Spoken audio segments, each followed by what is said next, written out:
Hello everyone. Today we will talk about how to fix the app of Talkie. We will go to settings. Then we click on apps. After that we will search the app Talkie and we click.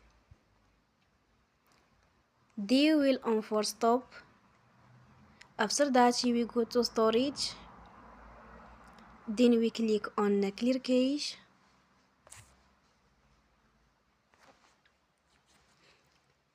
In the end,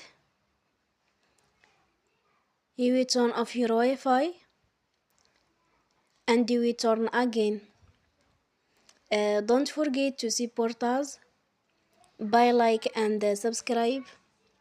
See you next time and thank you for watching.